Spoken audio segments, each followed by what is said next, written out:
કેમ છે ધંધા પાણી? બસ આયલા કરે છે બાપા. જુઓ જુઓ આ બજરંગદાસ પોતાની જાતને બહુ મહાત્મા સમજે છે અને ચામડા માથે રોટલા ખાય છે.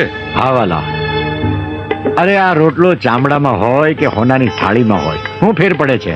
રોટલો તો રોટલો જ કહેવાય. આ ચામડાની મઢુલીમાં મારા રામે એક જ્યોત પ્રગટાવી છે, એને ઓળખો મારા વાલા. ચામડાની મઢુલીને નહીં, તમે એ જ્યોતને ઓળખો, મારા વાલાને ઓળખો. આ ટીલા ટપકાને તુલસીજીની માળા અને રુદ્રાક્ષને હોનામાં મઢાવો, પણ મારા વાલા એને પહેરવાની ક્યાં? ગળામાં ને? આ ચામડાની મઢુલીમાં જ પહેરવાની ને? તો વાલા એ ચામડું ને આ ચામડું, એમાં કોઈ ફેર પડતો નથી. જેને ભાઈ મારા રામને ઓળખવો હોય એને આ મારી અરજ છે.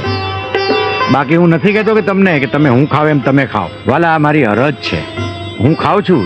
તમને ન ગમે તો તમને મારા જય સીતારામ વાલા.